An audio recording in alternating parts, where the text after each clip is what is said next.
अपना YouTube channel the club classes में आज हम आप लोगों को बताने जा रहे हैं मनुष्यों में लिंग निर्धारण कैसे होता है। मनुष्यों में लिंग निर्धारण कैसे होता है, कैसे किसी दंपति का माता पिता का लड़का जन्म लेगा या फिर कैसे लड़की जन्म ले लेती है, कैसे जन्म लेने वाला संतान नर होगा या फिर मादा होगा। आज हम इसी बातों को समझते हैं। तो सबसे पहले आज हम पढ़ेंगे क्या, तो मनुष्यों में लिंग निर्धारण क्या पढ़ना है, मनुष्यों में लिंग निर्धारण कैसे होता है। तो इससे पहले वाले वीडियो में हम आप लोगों को बताए थे कि लैंगिक जनन में, किसमें, लैंगिक जनन में दो विपरीत लिंग, एक होता है नर और एक होता है मादा भाग लेता है। लैंगिक जनन तभी होगा जब एक नर और एक मादा भाग लेगा और जनन की क्रिया में नर युग्मक शुक्राणु और मादा युग्मक अंडाणु का निषेचन होगा और निषेचन होने के बाद लैंगिक जनन की क्रिया संभव हो पाती है। अतः लैंगिक जनन करना होगा तो नर युग्मक और मादा युग्मक को भाग लेकर के तब निषेचन के फलस्वरूप लैंगिक जनन होता है। बहुत सारे वैज्ञानिकों ने अनेकों जंतुओं और अनेकों जीवों पर बहुत सारे प्रयोग किए और प्रयोग करने के बाद उन्होंने यह बताया कि अनुवांशिक गुणों का वाहक डीएनए यानी क्रोमोसोम के कारण ही अनुवांशिक गुण पीढ़ी दर पीढ़ी संचरित होता है। अनुवांशिक गुणों का वाहक होता है क्रोमोसोम, डीएनए कहते हैं, डीएनए से बनता है क्रोमोसोम और क्रोमोसोम के कारण ही लिंग निर्धारण होता है। जैसे बहुत सारे वैज्ञानिक ग्रासहोपर, ड्रोसोफिला इत्यादि जीवों पर अनेकों प्रयोग किया और प्रयोग के आधार पर बताया कि किसी भी जीव में लिंग निर्धारण की क्षमता क्रोमोसोम पर ही निर्भर करता है। किस पर निर्भर करेगा? क्रोमोसोम पर। इंग्लिश में होता है क्रोमोसोम और हिंदी में होता है गुणसूत्र। हिंदी में होता है गुणसूत्र और इंग्लिश में क्या होता है? क्रोमोसोम। यानी कि किसी भी जीव, कोई भी जीव है तो उसका लिंग नर होगा, उत्पन्न संतान नर होगा या फिर मादा होगा। क्या उत्पन्न संतान नर होगा या फिर मादा होगा? यह किस पर निर्भर करता है? क्रोमोसोम पर निर्भर करता है। उसमें पाए जाने वाले क्रोमोसोम के आधार पर ही लिंग का निर्धारण होता है, नर होगा या फिर मादा होगा।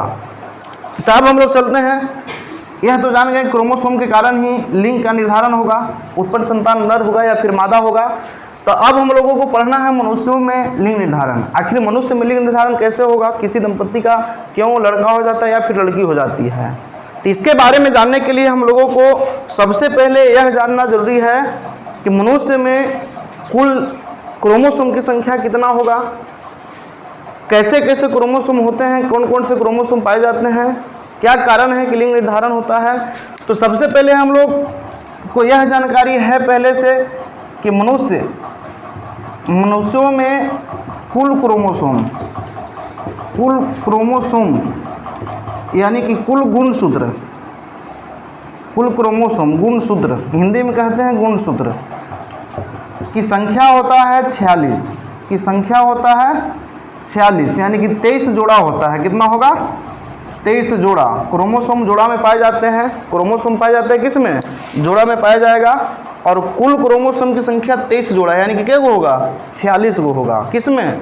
मनुष्य में कुल क्रोमोसोम की संख्या कितना होगा? 46 गो होगा। अब मनुष्य में 46 क्रोमोसोम है, लेकिन इसमें जो 22 जोड़ा क्रोमोसोम, कितना? 22 जोड़ा क्रोमोसोम एक ही प्रकार के होता है, एक ही जैसा होगा। 22 जोड़ा जो क्रोमोसोम होता है एक ही प्रकार का होता है। इसको हम ऑटोसोम कहते हैं। क्या कहेंगे? ऑटोसोम कहा जाता है। 22 जोड़ा क्रोमोसोम एक ही प्रकार के पाए जाते हैं जिनको हम ऑटोसोम कहते हैं। जबकि 23वां जोड़ा क्रोमोसोम भिन्न प्रकार का होता है जिसको हम लिंग क्रोमोसोम कहते हैं। क्या कहेंगे? लिंग क्रोमोसोम। अब इस बात को बहुत ही अच्छा से याद करना होगा, इस पे ध्यान देना होगा कि 22 जोड़ा जो क्रोमोसोम होगा एक ही प्रकार का होगा, एक ही जैसा होगा, जिसको हम कहेंगे ऑटोसोम। जिसको क्या कहा जाएगा? ऑटोसोम। जबकि 23वां जोड़ा जो क्रोमोसोम होगा वह अलग होगा, भिन्न होता है, 22 जोड़ा से अलग होगा, उसको हम कहते हैं लिंग क्रोमोसोम। उसको क्या कहा जाएगा? लिंग क्रोमोसोम कहा जाएगा। अब हम बताएं पहले कि मनुष्य में का दो भाग होता है, एक नर भाग होता है और एक मादा भाग होता है। मनुष्य का क्या होगा? एक नर भाग होगा और एक होगा मादा भाग। एक नर भाग होगा और एक होगा मादा भाग। तो हम जानते हैं कि नर भाग मनुष्य में कितना क्रोमोसोम है? कुल क्रोमोसोम 46 गो है। तो 46 गो नर में भी होगा और 46 को मादा में भी होगा। 46 क्रोमोसोम नर में भी होगा और 46 क्रोमोसोम क्या होगा? मादा में भी होगा। जिसमें 22 जोड़ा यानी कि 44 को एक ही जैसा होगा, दोनों में 44 एक ही जैसा होगा, लेकिन 23वां जोड़ा मतलब 2 को जो क्रोमोसोम है यह भिन्न प्रकार का होगा। यह कैसा होगा? भिन्न प्रकार का, अलग प्रकार का। तो नर में जो लिंग क्रोमोसोम है, लिंग क्रोमोसोम कि नर में होता है X और Y। क्या होगा? X और Y। जबकि मादा में होता है X और X। लिंग क्रोमोसोम नर में होगा X और Y और मादा में होगा क्या? X और X। नर में होगा X और Y और मादा में होगा X और X। इसको हम लिंग क्रोमोसोम कहते हैं। जो 23वां जोड़ा है जो भिन्न प्रकार का है, नर में XY और मादा में होगा XX। अब इसी लिंग क्रोमोसोम के कारण ही किसी भी दंपति का, माता पिता का उत्पन्न संतान या तो नर होगा या फिर मादा होगा। अब कैसे होगा उसको हम आगे समझेंगे। जैसे कभी कभी देखे होंगे आप लोग समाज में कि किसी दंपति का केवल लड़की ही जन्म लेती है या फिर केवल लड़का ही जन्म लेता है, तो उनको गलत तरीके से कष्ट दिया जाता है, दुर्व्यवहार किया जाता है और माना जाता है कि लड़की ही उसके लिए उत्तरदायी है। लेकिन ऐसा होता नहीं है। ऐसा क्यों नहीं होता उसको हम बता रहे हैं। उत्तरदायी लड़की नहीं बल्कि क्या होता है? लड़का होता है। क्यों होता है? तो जैसे अभी हम बताएं कि नर में 23 जोड़ा क्रोमोसोम और मादा में भी 23 जोड़ा क्रोमोसोम, जिसमें 22 जोड़ा क्रोमोसोम एक ही प्रकार का और 23वां जोड़ा होता है भिन्न प्रकार का। तो एक है नर, क्या है? एक है नर और एक है मादा। एक है नर और एक है मादा। इसमें भी 46 क्रोमोसोम और इसमें भी 46 क्रोमोसोम। लेकिन इस बात को थोड़ा सा और ध्यान में रखना होगा कि जनन की क्रिया तभी होती है जब किसी भी जीवों का, चाहे न मनुष्य हो कि जानवर हो या फिर कोई भी जंतु हो, उसका आधा क्रोमोसोम ही जनन क्रिया में भाग लेता है। जैसे मनुष्य में 23 जोड़ा यानी कि 46 क्रोमोसोम है, तो इसका आधा ही क्रोमोसोम जनन की क्रिया में भाग लेगा और आधा क्रोमोसोम भाग नहीं लेता है। और यही कारण है, जैसे मनुष्य है, मनुष्य में एक है नर और एक है मादा, इसमें भी 46 है और इसमें भी 46 है। तो इसका केवल 23 को क्रोमोसोम और इसका भी केवल 23 को क्रोमोसोम मिलकर के युग्मनज बनाएगा। और युग्मनज जो बनेगा उसमें फिर से पुनः 23 और 23 कितना क्रोमोसोम हो जाएगा? 46 क्रोमोसोम हो जाएगा। मतलब अर्धसूत्री कोश का विभाजन होता है। आधा क्रोमोसोम ही भाग लेगा और आधा क्रोमोसोम भाग नहीं लेगा। यदि ऐसा नहीं होता, 46 भाग लेता, तो अगला पीढ़ी में 46 और 46 कितना हो जाता? 92 हो जाता। और ऐसी फिर दुगना होते होते होते होते पृथ्वी पर केवल क्रोमोसोम ही पाया जाता, और जिसके कारण पृथ्वी का संतुलन बिगड़ जाता। लेकिन होता क्या है कि नर का आधा और मादा का भी आधा ही क्रोमोसोम जनन क्रिया में भाग लेते हैं, जिससे उत्पन्न जो संतान होता है उसमें फिर से पुनः पहले इतना यानी कि 46 को फिर से क्रोमोसोम हो जाएगा। यह सभी जीवों के लिए होता है, केवल मनुष्य के लिए ही नहीं, सभी जीवों के लिए। तो अब हम लोग चलते हैं, नर में 46 क्रोमोसोम, मादा में भी 46 क्रोमोसोम। इसको दो भागों में बांटते हैं क्योंकि आधा आधा भाग में बांटेंगे। तो 22 + 22 44 जो एक ही प्रकार के होगा, इसमें भी 22 + 22 जो एक ही प्रकार का होगा। किंतु अब इसमें एक नर में हम बताएं कि X और Y क्रोमोसोम पाया जाता है, लिंग क्रोमोसोम जिसको कहते हैं, जबकि मादा में लिंग क्रोमोसोम X और X क्रोमोसोम होता है। X और क्या होगा? X क्रोमोसोम होगा। नर में X और Y लिंग क्रोमोसोम, जबकि मादा में क्या होगा? तो मादा में होगा 22 + 22 और X + X, मतलब दोनों X क्रोमोसोम, लिंग क्रोमोसोम जो दुगो होगा दोनों एक ही जैसा X होगा, और लेकिन नर में होता है X और Y। तो अब कैसे होगा जनन की क्रिया? तो देखिए यहाँ पर थोड़ा सा ध्यान देना है। अभी हम बताएं कि इसमें सुतरी कोशिका विभाजन को आधा क्रोमोसोम ही भाग लेगा जनन की क्रिया में और आधा भाग नहीं लेगा। तो जैसे मान लेते हैं यदि कि नर का 22 क्रोमोसोम और मादा का 22 प्लस X क्रोमोसोम, नर का 22 प्लस X क्रोमोसोम और मादा का भी 22 प्लस X क्रोमोसोम जनन की क्रिया में भाग लिया। जनन की क्रिया में क्या हुआ? भाग लिया। तो अब 22 प्लस 22 कितना हो जाएगा? 22 और 22 कितना हो गया? 44। और X प्लस X कितना हो गया? XX। मतलब अब उत्पन्न जो संतान होगा, उत्पन्न जो संतान है, इसमें भी 44 क्रोमोसोम और 2 XX लिंक क्रोमोसोम, इसमें भी लिंक क्रोमोसोम 2 होगा। मतलब हो गया 44 और 2 कितना? 46 क्रोमोसोम। और ये जो उत्पन्न संतान होगा वो क्या होगा? तो अभी हम पहले बताएं कि नर में X और एक Y होता है, जबकि मादा में केवल X और X होता है। तो यहाँ पे 44 प्लस XX है, तो क्या होगा? उत्पन्न संतान मादा हो जाएगा। क्या हो जाएगा? उत्पन्न संतान मादा हो जाएगा।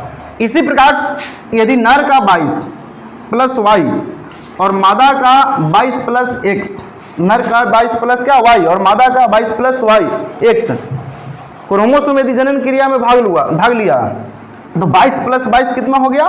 44। और प्लस ये हो गया क्या? X और Y, यानी कि उत्पन्न संतान क्या हो गया? उत्पन्न संतान जो हो जाएगा यह हो जाएगा नर, क्योंकि नर में होता है X और Y और मादा में होता है X और X। तो जैसे ही X Y हुआ वैसे ही उत्पन्न संतान नर हो गया, यानी कि मनुष्य में होगा तो लड़का हो जाएगा। और इस प्रकार एक हुआ क्या? X हुआ तो मादा हो गया और X Y हुआ तो नर हो गया। यदि फिर हो सकता है, अभी और है, ये जरूरी नहीं है कि इसी का केवल जनन क्रिया में यही भाग ले सकता है, उधर वाला भी 22 प्लस X भाग ले सकता है, तो उसको भी हम जानेंगे। तो यदि मान लेते हैं कि यदि नर का X प्लस 22 प्लस X और मादा का 22 प्लस X किसी जनन क्रिया में भाग लिया, तो फिर से 22 और 22 कितना हो गया? 44 और प्लस हो जाएगा XX, यानी कि इसका भी उत्पन्न संतान क्या हो जाएगा?